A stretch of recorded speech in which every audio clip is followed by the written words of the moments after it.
Hello, ladies, gentlemen, wonderful people. Good morning, good afternoon, good evening.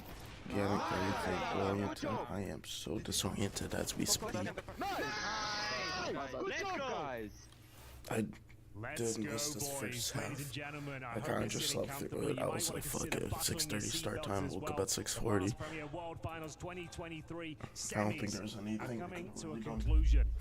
Second half begins, we split things right down the middle at 6-6, and FaZe will swap over to the T side, and this is emphatic pace as Brolin opens things up with that P2000. Can 6-6 respond? Half with, that's everything they could have wanted. The bomb is going to be planted really quickly. There's no defuse kit in play. There is a flashbang on Exertion. They're going to have to go quickly. They have 10 seconds to defuse this bomb with. That is no easy task. Out in the open, look at how the T's are just dispersing the bomb site. They're trying to stay far away. All they have to do is stop the defuse and they will win the round. Frozen with a good shot. He's going to pick up another one. Robs is clear. Frozen with the triple. And it's Mouse on top. That is insane. In the second half, it's brilliant. Yeah, I really enjoyed that from FaZe. Nothing too technical, nothing too flashy to send everyone up that A ramp. Cause chaos, and even after losing the first frag, once the bomb was planted, you're right, they surround it. Every single position is covered. Rob's patrolling middle. He takes down a couple of players. Frozen. That's so clean. It's very clean with the Glock. Huge round. And next the question, do we see a force buy in the second? Well, we get a quick answer. Absolutely not. It's going to be a full eco here from the CTs. Mouse will send 5 players towards the window here. Rain spots them and bravely goes through the smoke. I think they'll answer back. 10 dropped, and now Carrigan needs to be very careful, my friend. This is going to get costly. They drop a couple of players. It's going to be one through the smoke. Torji will find the second kill. They've done pretty well here. Another headshot delivered, but only 2 frags down. I say only, it's actually pretty respectable considering the buy so, there. A little bit. I didn't stream yesterday, and just as a quick follow-up to that, because I don't think my predictions went correct. I did do the 2-0 for Mouse, but I did say 2-1 for G2. I did miss out on, I did watch a bit of this G2 Naughty series, which was super stupid, bro. I don't know why Nico's gotta carry the job by himself like that. It's just more unfortunate that Hunter and Monacy weren't really able to have major explosions. I know Nexa had a really good OG series, or nuke map series, so he was just good throughout, but he wasn't anything crazy in terms of anchoring site. He was always dying in certain positions. I think it was a lot on Inferno. He was just dying on towards that A site, playing that pip, that pool, big pit position. And what was happening so much is that he was just anchoring, but he wasn't able to get a 1-for-1 trade. He would just be dying. Which, if you compare it to JKS, at least JKS is able to die, maintain, fight for that position, you know? Next, I had a lot more opportunities and diversity in the way that he was being played, which was allowing for OG to or G2 for them to be able to do diverse sets. You know, not having Hooksy being the main guy out. It could be Nexa, you know, Nexa could be your lurking player, but like he's always somehow getting himself aggressive and in tune with the round. Doesn't mean he's waiting for it to naturally come to him. He can come and get it. But I don't know. I couldn't tell you why. I'm just really excited for what Navi can do, because the first map being going into OT, it shows, bro, today, the 10 a.m. series, this is going to be an intense matchup. I think in terms of the realistic predictions, you're going to have to go with Vitality over Navi. But, I mean, I'm just happy for the players themselves, right? For them to have stayed for the course, except for Simple, you know. That decision is that decision, but the other players are able to stay the course. Ime was able to have a great first day, second day too. Not a great first day, great second day is what I meant. Like, it comes.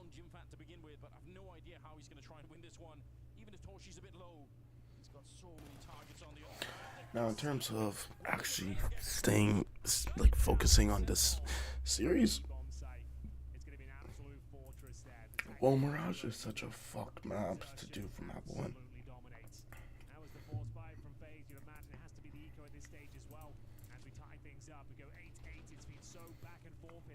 It still doesn't say what the series is.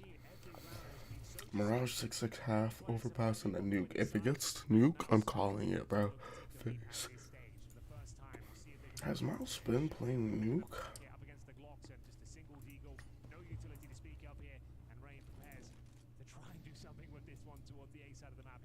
No, not really. No, they have been playing nuke, but I wouldn't put nuke onto them. I'd hope that they're able to at least get it in this Mirage overpass. It's a lot asking to 2-0 phase. They're one of those teams that you don't really 2-0. They always find a way to come back. Good couple of pickups here. Eagles Wow. It's actually the Glock that's going to get the kill. That is funny. That is an insane walkout on I still think they're going to be able to hold part. on to this, although some jiggles are coming out. Actually, Brokey lands a shot. Yeah, this is getting a little precarious. You don't mind me saying. Rain, not known to be an AWPer, famously. Can he find a shot with it? Is that, oh, the name. Oh, we'll never know. We will never know. It's going to be a clean finish there from Brolan using the AWP. Was that perfect? We'll never know. Yeah. That was a beautiful A time few name. interesting frags there. If Rain had a bit more HP, you never know. Maybe he does find an AWP shot. Could have been something more to be said about it. But that's a full eco done and dusted. What I'm really kind of looking here on this T side is just to see what phase has changed up, how Frozen can, how Frozen is able to play off of his teammates, what Twist was able to do so well, and what I think why FaZe was so dominant is just that diversity, or not diversity, but just that mix up of aggressive and passive players. You have players like Kerrigan. Basically, you put it into two positions. Kerrigan and Robs. Rain and Robs are kind of like your passive players, your lurkers, your back guys, second, third players in. But a player like Robs, who's maintained that lurk position, he's been able to get so weird with his timings, and he's been able to be a lot more flowing in terms of being able to just take control of any area of the map he can, because he has that ability to. Xertion is just, or not Xertion, Robs just has such an ability to kind of mold into any situation and be prepared for it. So even in this 2v1, it's not like, you know, I mean, they do have bomb control, so it's a completely different conversation, but in these kind of 2v1 situations, you put your way on Robs because you expect it. But they're giving him in so that they can go inside for bomb, eh? Or they're giving a bomb so that they can just play for the sites. Giving up the control so that they can do one-on-one fights. I don't know. I don't know about this. This might be the Robs clutch I was talking about. Never mind. The CTs are segregated at it, so if you can bring this down to 1v1, you might even give them Torji is prepared. And I think in the next 10 seconds when Robs makes... Yeah, they're hearing the steps now. Torji, all he has to do is stop this bomb plant. He doesn't even have to do anything. Couldn't have been any better. They give him all the space in the world. He has to play it slow in the middle. He has to be careful, but that cost him all the time that he needed later on to go look for anyone on the A-bomb side. But there's no perfect way to play it if you're ops there, but he tried his best. Great round. Arrogance having a rough one out there. Shui just helps himself to a freebie at the start. Xertion, the tag team duo working with him. Unfortunate. Cloud 9, guys. And we'll see now. The loss bonus accumulating. And then they bring real knives. They bring real knives that they instead decide to styrofoam up. What? Real? What the fuck? That does not look real.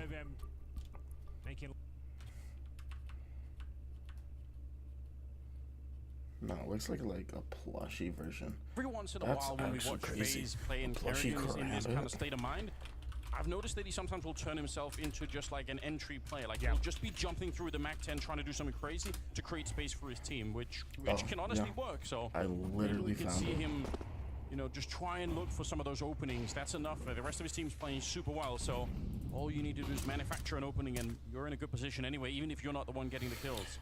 Probably not the exact one, but in terms of it's the same crap. Chewy is an absolute menace in middle. So confident, and that's a destructive incendiary. Sets Exertion up for more and more kills here. It looks too easy for Jimmy. He can't believe his luck that is jumping into his crosshair. Mouse are officially on fire, ladies and gentlemen. His CT side is showing why it's got such high regard. Mouse chose this map for good reason, and FaZe can't keep up so far. They can't hold off the aggression of these CTs, applying so much pressure at the start as they start to shrink now. One round away from map points. And look how easy this is. Xtrfy not even firing back. The incendiary segregates necessary, but more importantly, and this is just a walk in the park for Jimmy. FaZe going very quiet now. That was the partial buy. It was just Toker. At this stage, but the CT pressure continues to be applied towards the underpass. This time, Torji with the AWP. Brolan. Not much that you can do in this situation. Mouse FaZe really has an opportunity to get a good buy round going. Remember, he won that fight with the AK over by jungle in the first half. Now he's done it again. Out dueling Torshi with an AK. That's really sick. Really got the position. It must be frustrating if you're Torshi here to lose that fight, even though he's been playing well. 11-8. Drop far back here. I like this triple mid setup. You have the one pushed up onto jungle, or like in ladder room, snapper ladder room. You get that opening, you slow it down, you allow for the you got the shoot, hey, bro, when crossfire into connector, so bad they try to push up. They kind of get this peak, but shoot, hey doesn't, like they don't necessarily need to put anyone center site. You do lose Torji in the mid-off fight, so, or the underpass off fight, so, you know, it's a 4v5 situation, just fast and rotate over. But yeah, exactly. Maybe if You give Exertion up could have sight, got the swing but at in, least you're going to be able found to that take kill, 3 who out. knows? I respect this though. Mouse have got themselves such a massive haul of rounds here. The money's looking good. That they're not going to win this one. But they know that Low frag me, alone no hands. guarantees the round for FaZe. So they're just going to hold on to the weapons they've got. Keep the utility and the rifles in hand. You see they've got 2 AK-47. An absolute gift on the CT side. But they're going to look for exits at the very least. Brolan. Yeah, literally just trying to maintain on the pass fight so that they can go and grab this off. Utility, locking them My out. bad if you hear the farts. You know, early morning farts are crazy. Exits here. 2 players ready and waiting. They should be able to call. They might find all 4 players out. There's a chance. Yeah, sure, FaZe will be winning the round, but if everyone goes down, it'll be a hollow one at that. Yeah, this could be really expensive. There's a first good kill. Yeah, they're not gonna see the Conversion at the very least. Goes up 3 bomb. All right, yeah. They got money though, Torji got money, so you don't need to necessarily not buy the other. You can go for those exits. And how much? That was a smart decision because they don't even got max money. You're really forcing them in this situation. Break their economy, go into the match point. Easy. The confidence of Mouse has been taking them down time and time again. Chewy just looks like he's in the zone right now. Same story of Exertion as well, and Karrigan still absent. 1 in 10. Where is he? Holy shit, Karrigan. Up to the semi-final. They're going to close this one out. 11-9. A lifeline for FaZe. Roland continuing. Find information at the very start of the round. This time pushing toward the Palace position. And an A split looks very likely here for FaZe, setting themselves up towards connector and indeed the A ramp. This one looks like it's going to have maybe a little bit more speed behind it. Rain is just so aggressive in the middle. Looks like he's already maybe thinking about good mid control, sniper con, bottom con, back ramp. Ramp smoke fades away, so now they're kind of being worried about this little pinch situation that's about to happen. Or that can occur in this crossfire. Bro, it's taking aggressive palace control. Minute deep, so you already know about that 50 second steep. You're not even gonna have to worry about that at all. It really does come down to this just crossfire pinch. Get some information soon that there's absolutely nobody over here. It's just empty. They can rotate probably. I wonder what happens for Torshi here. Yeah, he's not gonna be able to get one. Oh! Never mind. That was insane. The problem is Brolan up on the palace here. How do you get control of the bomb side and maybe even the bomb planted here when he's still up there? He's He's thinking about walking out. Nobody's looking for him. They finally spot him, but he's going to get the kill. Rops will take down Sui in the meantime. 4 versus 3. The bomb does get planted, but they're not out of the woods yet. Okay, so they're able to get bomb plant, win this round. That's tough, bro. But it could be enough to secure round number 21 here. They've got the man advantage. He's taking damage through the wooden boards here, But that's respectable. You commit to that 2-2 set. So no matter what, you're not going to be uncomfortable with forcing one player. Looking for frags. Not on the bomb right now. Just need one more kill on the face side. I think they've done enough at double digits. Carrigan confirms it. And there it is. It looked like a round that was going to be impossible. Great stuff. 10-11 half. Scrappy battle on the A-bomb site. Always love when it starts to get more intense. Carrigan doubling his frag total with a single frag. That really does say it all, really. But still, like I said, high impact kill. He might have just done enough to save this map. It's one of my favorite ways Really? to think about having a battle. He did the bare minimum Your mental alive for that one for round them where you can make the difference. That's to be all able you to need. not get fucked into match point. Staying alive there and just applying the pressure, just doing a little bit of damage. It kept them off the defuse. Yeah, that's all you need, right? Because if you completely disconnect from the game, if you're so down on yourself that you know when your time comes you can't actually do anything, then you're a real liability. But yeah, all you need is one good round that's yours where you say, that's it, I did it. Another timeout being called for Mouse here. Things are coming to a crunch, Henry. This opening map, it's really close, and it has been all throughout. It feels like FaZe are the ones who are starting to fall apart though in the second half. Scrappy round, but they do get over the line, and 2 players survive as well. But still a very Coming strong from a fight 6-6 for high Mouse. for your Certainly. CT sided, More work to be done here for FaZe. They try and tie things I'd up. expect there would be just a lot more momentum to come from your side, but Points indeed, and they've been so difficult to deal with. Torji seems to be in a new position every single round, finding those opening picks. see what Mirage says though. He's got the AWP as well. One of these on the T side for him so far. 15 kills to his name. Great performance. Can't really Generals, take on much plays, from 15, either of these 14, and then just Carrigan. If he could just find a little bit of form maps. towards the end, it'll be enough. Yeah, the odd man out for sure. Exertion on the other side. With A 40% win rate, Yeah, he's been killing it. 2 wins, 3 losses. Performance coming out from him. All right, they actually stopped the smoke a little bit. Yeah, they did. That actually could be a problem. Allows them more maneuverability in the middle. They can work around it. A clue to us what Heavily to do CT now. sided, and they were able to only get half. Spawn, so Like maybe that's where they're going to gravitate to. the confidence Roland had. It's like he's more than willing to take initial duels, find space on the map here, and another Uh-oh. sit to the bottom of the What? ET Whoa, steps right wacky. now. So a lot more of a fair comparison, but that just kind of comes down to like, you know, you have so much more comfort on this map, even though it was frozen on that OG mouse lineup when they were still maintaining those numbers. Torshi has to do it all right now. He's inside of the smoke. He knows they're coming up behind It's him. hard to take, it's hard to 25 replace seconds. one good piece kill on the and right player say here. that they're Could losing the actually whole stop team. side, but it won't happen. You know, Rain Frozen was patiently waiting. a big All piece of of that those team, but it's not there like was nothing they he could do. was Try and the escape only right thing into there. the round. FaZe absolutely confirming And they this talk time. about They're that 11-11. Torsi Shuhei exertion combo, you know? Those 3 guys have their experience together, so it's not like it was just Frozen. Frozen was their main star. No cry, call, Doko do. A return to form here, looking much better in the dying stages here of Mirage. Good flashbang, but Rain not checking the corner. It might not matter. He still gets the frag. Oh, I think Suge wanted to escape. He wanted to try and delay getting that kill because he knows if he gets the kill, even if that works, he is exposed. The rest of the team can come find him, so he wanted to be really sneaky with it. But that's a quad kill for Rain to get FaZe to 11. I didn't even notice the economy, but you're right. Mouse is in a lot of trouble here. Yeah, like this is what we're all talking about in CS2. Like on the CT side, you have a huge streak, 1 or 2 rounds against you. Talk Look about at it, the bro. world of trouble they're in, ladies and gentlemen. Deagles, No no economy. You went from literally having the ability to go on match point, break FaZe economy, let them get bomb plant, walk back into it. You go for the saves. What did the saves allow you though? To just beat Brook boys. Ready and waiting. And it's Brokey covering that Oof. connector. Brutal grenade assertion. He's great with the deagle, but without the Kevlar, And Rangers he'll are be taken grabbing down onto very Khan. quickly there by Frozen.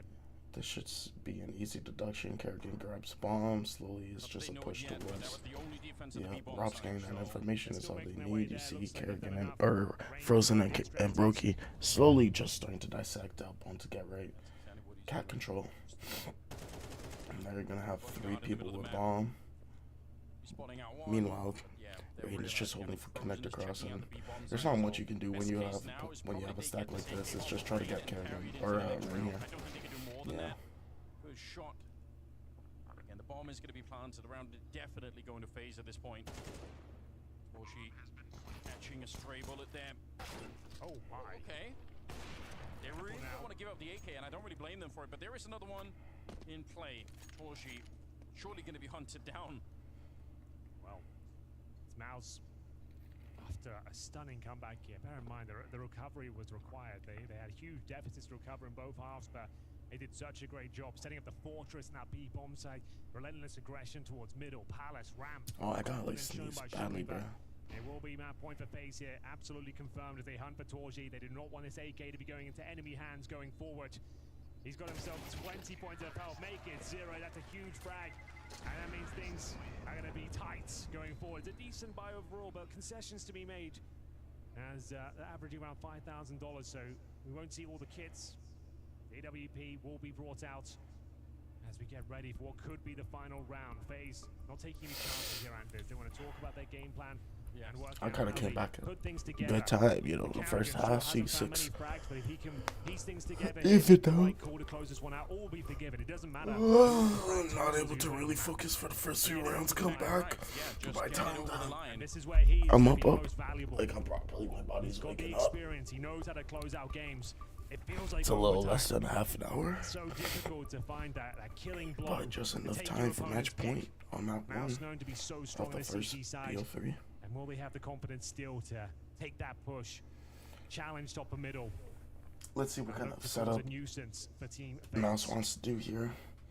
How do they establish Torji? Do they want him to go for the aggressive pick, or do they just want to maintain 5? AWP picked up on Torshi. They were able to afford that. That's critical.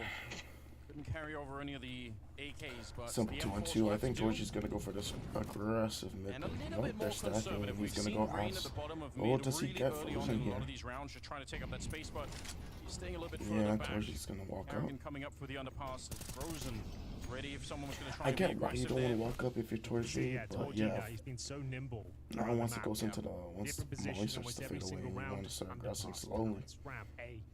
And now this time tucking himself in towards the B-bomb side. Frozen will be aware of these tendencies, but if he swings out any further than he currently is, he's almost certainly going down. Prime real estate taken, and there it is. Torji, he'll find the first kill. 5 versus 4 here. Is that lateral Those two control have on really lane? had a Yeah. personal battle. They've been up against each other so much, and this time it's Torji's turn to take a big swing. Overtime on the Walk out line Khan right now. here? I That's don't think anybody's everything gonna be that Mouse looking is thinking towards about. it. The only thing that they're thinking about at the moment, another 4 kills, and it'll And be Brawl in this. a reality for them. Oh, Three people on the bomb unfortunate. side jumping through the smoke. Rob's landing a headshot, but they nearly Ooh, line but- up. Broline could have made a multi-spray down there, but instead He's just Torshi not looking in the taking right it down. spot. Oh, Oh, headshot unfortunate. onto Torshi. Good game. Rain cleaning it up. The bomb being Good game, planted good now. series. Suhei trying to be the hero, but he walks right into the shot. It's Brokey with the double. And it's the newcomer, it's Jim Fat in a 1 versus 3 to try and keep the dream alive here for Mouse. I don't know if it's going to be possible. He doesn't have the kit or anything else to work with. It's out in the open. He's got 3 different angles to work with. They should have this on lockdown every single time. You can see he's already spent half the time that he needs just trying to find the first kill. He's going to run out way before he even gets close to this one. Brokey being annoying in the corner. Yeah, sure, Jimmy gets the kill, Okay. but it is too late. The rest, all they have to do is wait, and they know it as well. There comes the kill. FaZe to pick up the opening map. Down. If you do down, if you don't, down if you want.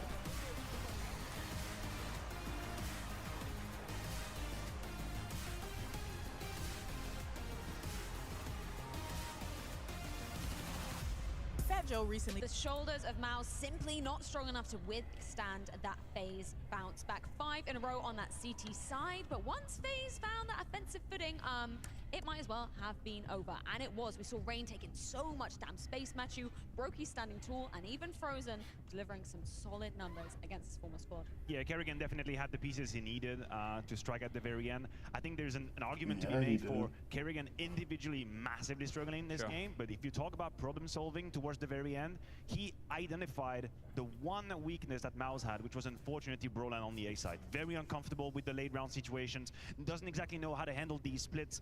It's unfair as well, because it's one of the hardest positions to have to deal with someone can be in RAM, someone can be in apps, and then suddenly you have to deal with that connector side. Brolan couldn't, Mouse couldn't, and I think Kerrigan realized it and pounced on it. They just played that connector push out so badly because they push out the smoke, and you have 3 people towards ticket booth, triple area. It does just kind of bring us But to the reality of the somehow, situation, which is that FaZe are playing with a real nobody's 5-man keeping lineup. track Brolan of is a stand-in all here. 3 Even though the holds, positions so make sense, he Brolan doesn't and know the how to early work people off are his walking teammates all up the time. connectors, Sometimes trying to peek out a little slowly bit clear too it out, early. but Sometimes he he's does, just he's caught not on in an island by position. himself, no trade potential whatsoever. And so, yeah, like you said, really, Kerrigan identifying that there is a weak player in the server, and he's going to pounce on him. There's no Yeah, I'm not gonna lie, bro. right here, but up until that point, up until that They FaZe look like found some out what to gamers do walking with around. these Mouse boys, they played one hell of a game. You know, they played way above what I expected them doing coming into this Mirage game. I think they were dictating the game on the T side. Exertion in particular in that first half was creating so much space, not only in the frag department getting the kills, but also just creating space and creating chaos on that CT side. For FaZe, we saw multiple times a player in window, a player in CT spawn, and FaZe players being shot in the back of their head, couldn't figure out what was going on. So as much as it sucked from our It's like business water. it was I don't a know good what he was performance, but holding. Looks like just like black liquid, dark liquid. Alright. He said that he lied in 95% of his raps. What's your reaction when you see that he's on trial, accused, and that his lyrics can now be used against him in this trial? That's horrible. It's a travesty. I've been rapping professionally for 30 years. I've lied in almost 95% of my songs. I'm being honest. Lied. I write like I feel that day. I'm just being creative. You couldn't build the jail high enough for the lyrics I've said on songs, which are all untrue. What I am is a family man, the person who gives back to my community all the time. That's the completely businesses in my different, but the community, kind they of know beef that's that he has with creativity. D12, But if bro. it helps their case, who might spend the rest of their life in jail for something that's totally not true. Yeah, you're saying this is not a laughing matter. This is very serious. Oh, this is very serious. What I say and what I do as an elder statesman of hip hop, you know, the album that Usher sold 10 million, everything, Rico Love wrote that.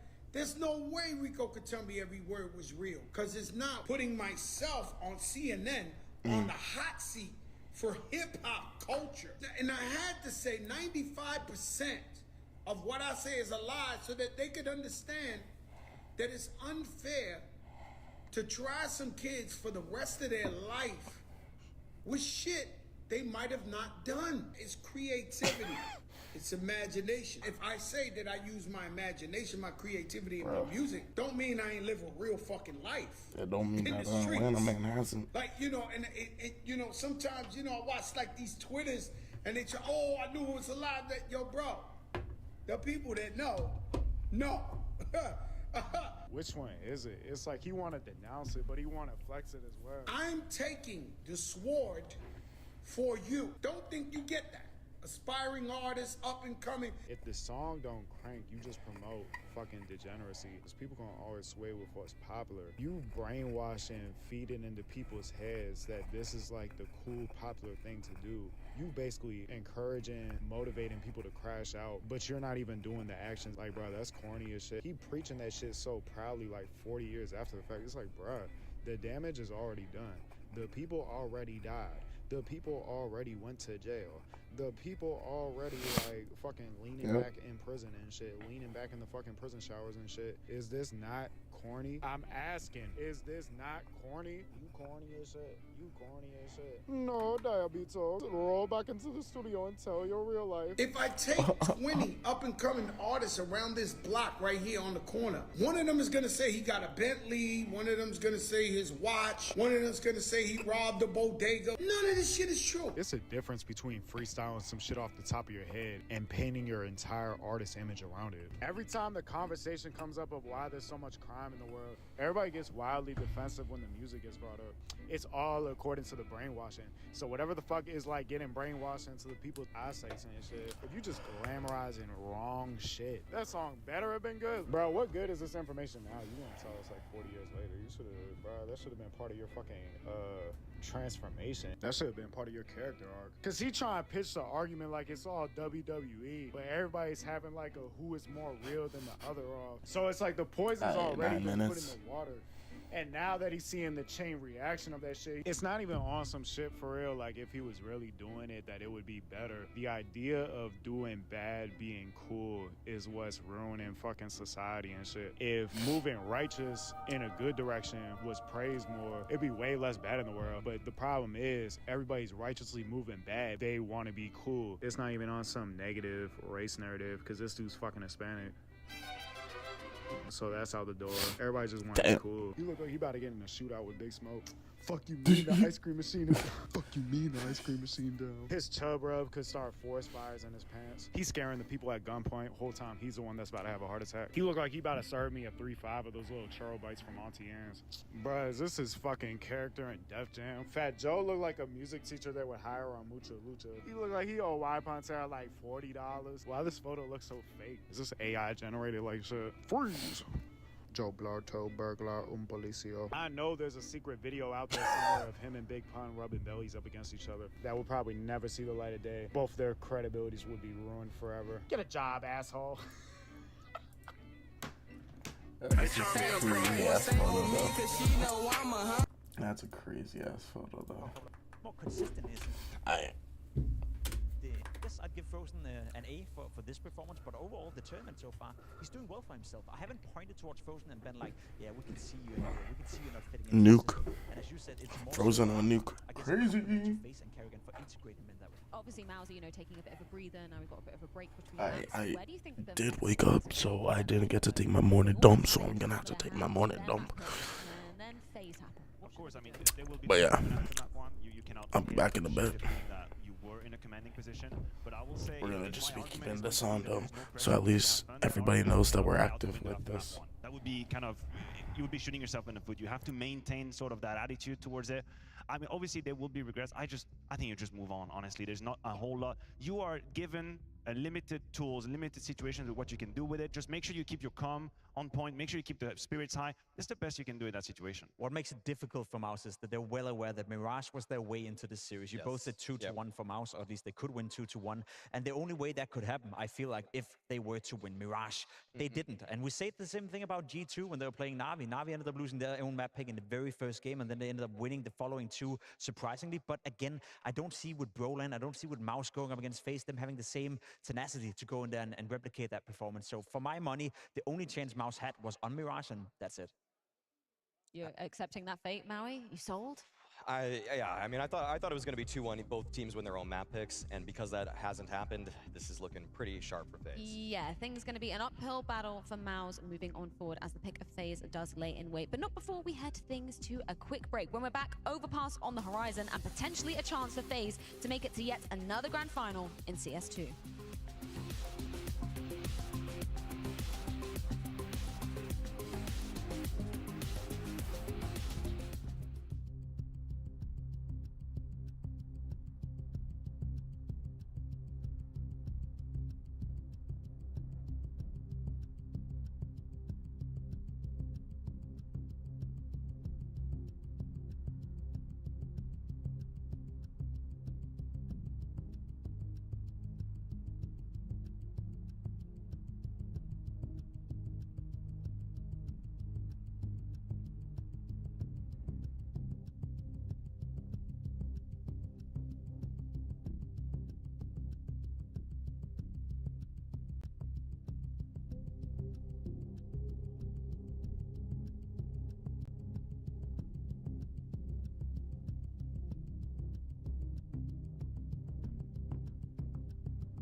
Overpass, the pick of FaZe coming into this semi-final. We've seen them already play it once at this tournament, but flipping on over to the other side for Mouse, no data thus far with this roster. No. So we have to make a lot of assumptions about Mouse and how they're going to be slotting Brolin into this one. And so we think about where Frozen was, the gaps that he's leaving. Brolin can go 1-for-1 for those. For CT side, that would be the A rifler. For T side, that would be the B lurker. Brolin wasn't really a B lurker until the very end of his tenure with NIP, and he didn't really do a great job at it. And I think that's why, if we think about why FaZe picked this map, their win rate on it is not that strong, but they know that Brolin is going to be in a hectic situation because he has such hugely responsible positions and roles for this map for Mouse. And they've already shown on Mirage that you can target him, right? We discussed it coming into the first map right here, that the reason FaZe ended up winning was they localized the weakness, which was Brolin on that A bomb side. So you bet you they're going to be under a lot of pressure when they come into Overpass as well.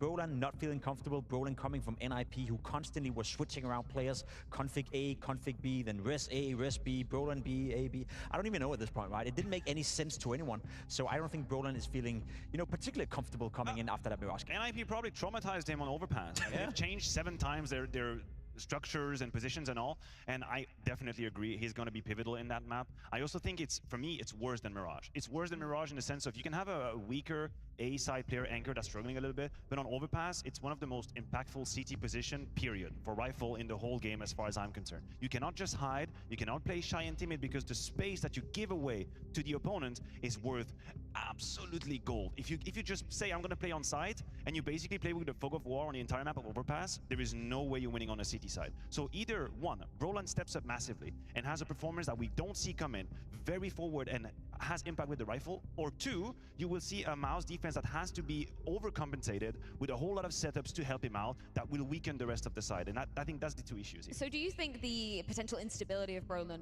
Jacob, is one of the main reasons that FaZe picked into this? Because you weren't sold on the Overpass pick when we first saw the video, right? I wasn't necessarily sold, but I think that's part of the reason, yeah. I also do think Kerrigan is the type of in-game leader that looks at an opponent, and if he finds one weakness he thinks he can exploit, that's enough for him to go for a map pick like this. Let's say he's looking at the CT side. He's looking at the prospect of Brolin coming in. If he feels he can get 4 or 5 rounds of one thing, doing one thing, exploding one thing, with thinking, you know, Brolin cannot come up with an answer to this, or as Matthew said, you know, we have to overcompensate for it, then Kerrigan will go for it, you know. They have a deep map pool, so it's not that I think it's the wrong pick for FaZe Clan, it's more so that I trust in Kerrigan's preparation, and I trust that Kerrigan have seen something coming into the map. Kerrigan, over the course of his time as a leader, has to me just spoken as the most pragmatic leader in CS. So when he sees a problem, he just goes directly to what is an easy answer, and sometimes that really is why you would just pick Overpass. You see that Brolin isn't in the best form right now, because Brolin has to do one of 2 things right now. He either has to try to work into a system with Torzy, which you are not going to catch up to speed on in a single week, or he needs to just go God mode as an individual, and frankly put, Brolin is not in that kind of individual form right now. So if he tries to play by himself, if he tries to take over the way that some of those A riflers do, people like Blame F, people like Spinks, I just don't think that he's going to be up to snuff in those kinds of cases. Matthew, not to throw you under the bus, man, but you predicted Mouse. I know. Are they going to be able to withstand whatever force have been prepared by FaZe? Look, I think I can do some cognitive dissonance exercise here and trying to flip and get some copium on that. The only very good silver lining is that Yimpa is not going to be ignored the way he was on Mirage. Like, my man did not see anything on the CT side. They avoided him like the pest. I don't think it's going to be the case here on Overpass. I think he will be activated, and we'll see better from Yimpa. That could be enough. Well, we are ready to continue the action of this first semi-final here in Abu Dhabi. Henry G and Anders, take it away. Thank you very much, Freya. Ladies and gentlemen, welcome back to the Blast Premier World Finals 2023. Overpass up next, the pick of FaZe, and it's looking grim out there. No data available for FaZe with this roster on this particular map. Mirage had to be a victory going in their favor. Not all hope is lost, but it's not looking good whatsoever. It's Frozen looking to ice out his former brothers in arms and assist FaZe on their conquest for world domination in Counter-Strike. Abu Dhabi, give me everything you've got! Well, here we go, Henry. We're ready. We're getting into it. It is a second map. Semi-finals FaZe, just 1 victory away from getting to the grand finals here in Abu Dhabi. And they are going to be in a good position. Starting on the T side here, we'll see what they can bring us. They got 1 smoke, a couple of flashbangs. Kerrigan ready to set up his team as he did all throughout the first map. We'll see if he can do it again. Mouse on the CT side. Look at it. Sui is already ready with the counter flashbang. In case anyone comes through, he's going to set up his teammates as well. One smoke, couple of flashes. You assume that's smoke for heaven. Flashes to go through. Very important pistol here. Sets the tone for the rest of the game. And Torji continuing the good form in the first map. He finds the first, but he can't hold on. One more player towards the barrels. That's Xtrfy jumping around. It's going to be a knife attempt here. Rain, what are you up to? Xtrfy, he slipped the net. And this round is still wide open. They've lost track of him. Oh my God, Shui continuing to frag. 2 players remaining now. It's so messy out there. 2 versus 1, and Shui can still win the round. I can't believe what I just witnessed. So I try, but the aim punch is too much. And it'll be the T side to pick it up first. All out madness to begin with. Henry, knives are out. He escaped through the smoke. It was almost enough. But even initially, the jumping bomb planter, who could not be touched, he was dancing on the bomb side. Yeah, it wasn't pretty. If anything, it was quite ugly. But they do get it over the line eventually. Not the cleanest shots coming through from either side. But Robs to close things out there. It's a huge pistol for FaZe to find on the T-side campaign. It's fine. Everyone a bit drunk coming into the pistol round. Yeah, it seems that way, doesn't it? Full eco, I'm afraid. So 2-0 looking incredibly likely. The MAC-10 starting to make way through the connector. 3 players stacking towards long for Mouse here. And this is actually kind of interesting. For some reason on overpass, these sort of swings do seem to be problematic. It's Robso bravely looking to help himself in towards that B bomb site. Oh, that's nice from Rain. Good positioning. Got the rifle in hand as well. There should be no problem with this stage. Frozen will chime in for the second kill. Oh, Rob so aware. Not letting anything slip by in this particular round. Clean sweep. Sick. Bit of a bonus round coming up here. We've got MAC-10s, Galils. I'd assume something very fast-paced here. They need to be on high alert towards our B bomb site going forward here because, yes, there's a buy for Mouse, but it's going to be rifles, bare bones utility. They won't have all the incendiaries, the defuse kits. If they get through with trades, especially the fact they've got to consider helmets here as well, and as they know they're up against Galils and MAC-10s, it's the grenades are going to be lacking. So towards you, the AWP, no Kevlar, no grenades. Incendiaries missing on a couple of 3 players now. Very, very difficult round, especially against a high-flying FaZe who are going to be bringing a lot of speed and pace to this particular round. There's only 2 people with helmets on the CT side, so, you know, the Galils, the MAC-10s, they are going to be dangerous. We'll see if they can avoid the headshots here. Toshi's got the right idea, but I don't think they realize Rain is already this deep in. Look at that instant shutdown. No helmet on Brokey, or Brolan, sorry, and he just gets blown up. But a nice return. Toshi's able to catch Rain before he can escape. Still a 4-on-4, but this bomb site. On a map like Overpass, considering the context of the round now, there's almost no grenades. A 4-on-4 desperately favors FaZe. It does. CTs need to be proactive at this point, finding a bit of information elsewhere. They've read it relatively well. They've still got a bit of a stack over toward this side of the map, but what a brutal flash. Carrigan finding some form now in the semi-final. There's 2 massive kills. Can he get the 3rd? You better believe he can! The in-game leader back on the server, it seems, as he manages to win the round almost single-handedly, Anders. Back in his element with the MAC-10. He gets more kills in that particular round than he did in the entirety of the first map. Not to rub it in, but still, he's back, baby. Yeah, who cares? They won the first map, and now still hunting for Torchi. Here's what they're doing. Rops is going to go down as well. I swear, Carrigan and Boomich, they have some sort of spiritual connection. Like, in-game leading with the MAC-10s, like, there's something about their playstyles that overlap a little bit. It is funny how that works out. Well, she looks like he's going to be able to save the AWP, so I guess that's good news. That's like a sign of life here for Mouse, but FaZe, they are happy to lose 3 people in this round. Just win it. Oh, yeah, like we said, it would be something a little bit hoppy. Something fast-paced, couple of good flashbangs there. Carrigan helped himself to a couple of freebies. They were absolutely rocked by the flash. Getting an opening frag, you can see nothing could be done by Xtrfy. Took a face full of it, and the 3rd kill, no problem. Even with the helmet, Shui can't answer back. Carrigan got some pep in his step now. That's what he needed to revitalize himself in this semi-final, Anders. And he certainly delivers on all fronts here. A sigh of relief, but as you mentioned, the all being saved and the form Torch is in right now, I don't think this round's a foregone conclusion. Sure, it's an eco otherwise, but this guy, he hasn't been missing much. Did he have the little rocks on his table? He did, yeah, the minerals, the gems. Did he have in the first map, though? Yes, he did. Okay, I was just, you know, maybe they made a difference. Borshi taking up Frozen. Oh, and there's the CZ75 and Exertion. 2 kills going the way. And they've picked up the AWP as well. So now double AWPing with no investment into the round really here for Mouse. If they can steal this one away, Henry, my God, what a difference to be to Mouse.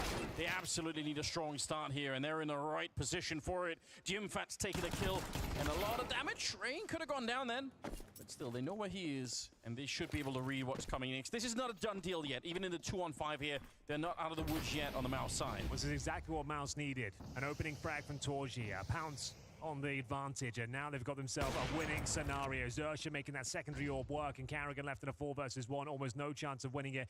Might be able to deny the secondary orb, but at the very least, Torji goes down. Oh, bear in mind, they have no Kevlar. He can still do something with this. What a round it would be to recover. Bomb is actually on his back as well. Carrigan makes his way towards long. They're assuming he's going to be going back in towards the B bomb site. Imagine if he misses this shot, there's a chance, but pixel perfect precision from Xtrfy there. It's a huge round to take away there. Maybe a little bit sloppy from FaZe at the fact you know the orb's in play and you're challenging tight choke points with one player available, no trade potential, and Torji manages to keep the dream alive here on Overpass. That could have spiraled. There's still plenty of money, of course, here for FaZe, but a great return to form as Xtrfy, that secondary orb, closes out the round. I love the fact that it's still Torshi and Frozen fighting each other. Like, I don't know how that happens throughout like a whole series, but so far between the two of them, they've had a lot of individual battles, and I'm not really keeping score. I'm not sure who's coming out on top yet, but obviously that's going to continue to keep being a factor here. Frozen trying to set himself up, playing it solo towards the connector in the middle. Round number 5 here, and so critical for Mouse to keep winning. Even though they steal that round away, they get a little bit more money in the bank, obviously, on the back of it, but they're on the CT side of Overpass. They have to come up with a bit of a lead here. Bear in mind, it's Brolan that's taking Frozen's positions here on Overpass, and he was looking quite confident on the first map, and he continues to look so as he gets a double kill. That's lovely from Brolan. By himself, essentially, there. No problem whatsoever. Finds him a 5 versus 3, but the boost is coming forward, and there's a chance. Rob spots the head of Torji. Holds patiently, doesn't want to squander the opportunity. He knows they'll have to fall back at some point here, but the CTs just digging themselves in towards the bomb site. 3 players still here.